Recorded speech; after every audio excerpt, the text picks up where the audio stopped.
পাৰ হয় কুড়ি বয়সেৰ লাগে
আজি আমি 28 বহাগত বেতনা অৰুণোদয় সংঘৰ উদ্যোগত 42 সংখ্যক বেতনা আঞ্চলিক ৰঙালী বিহু উৎসৱ উদযাপন আমি বেতনা হাইস্কুল খেলপথাৰত অনুষ্ঠিত কৰিছোঁ এদিনীয়া বৰ্ণাঢ্য কাৰ্যসূচীৰে।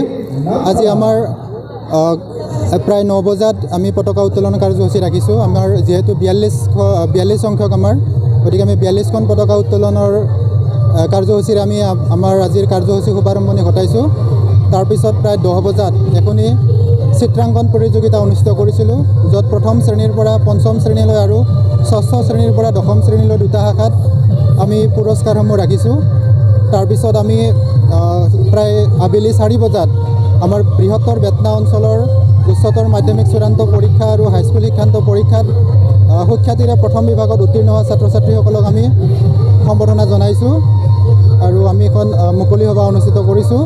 উপস্থিত আছিলে আমাৰ অসমৰ এগৰাকী উদীয়মান যুৱ লেখক তথা শিক্ষক ভৱেশ নাথ ডাঙৰীয়া আৰু এগৰাকী সাংস্কৃতিক কৰ্মী মাননীয় নীলমণি ডেকাদেৱ।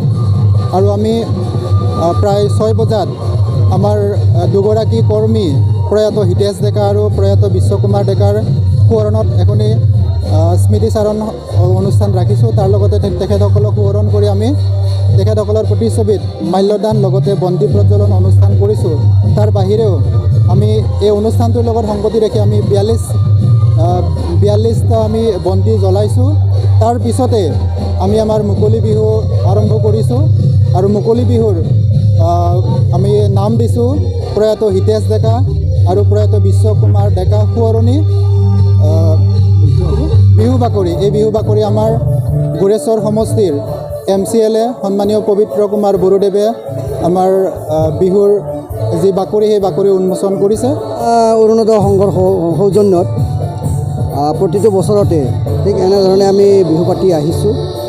এইবুলিও আমি 42 সংখ্যক ৰঙালী বিহু উৎসৱ উদযাপন সমিতি গঠন কৰি আমি বিহুখন আৰম্ভ কৰিছোঁ। আৰু ইতিমধ্যে আমাৰ উদযাপন সমিতিৰ যি সভাপতি ডাঙৰীয়া তেখেতে ইতিমধ্যে গোটেইখিনি বিৱৰি কৈছে কাৰ্যসূচী সম্পৰ্কে। মই আৰু বিশেষ কাৰ্যসূচী সম্পৰ্কে মই নকওঁ। গতিকে আমি বেতনা অৰুণোদয় সংঘ আমি 1981 চনত আমি স্থাপন কৰিছোঁ আৰু স্থাপন কৰি প্ৰথম অৱস্থাৰ পৰাই আমি বেতনা সাৰ্বজনীন ৰঙালী বিহু উৎসৱ হিচাপে আমি পালন কৰি আহিছিলোঁ। তাৰ পিছলৈকে আমি নামটো সলাই বেতনা আঞ্চলিক ৰঙালী বিহু উদযাপন সমিতি হিচাপে গঠন কৰি আমি এনেকৈ তাৰমানে বিহু উদযাপন কৰি আহিছোঁ। ঠিক তেনেদৰে এইবুলিও আমি আপ্ৰাণ চেষ্টা কৰিছোঁ এই বিহুটি সফলভাৱে ৰূপায়ণ কৰাৰ কাৰণে।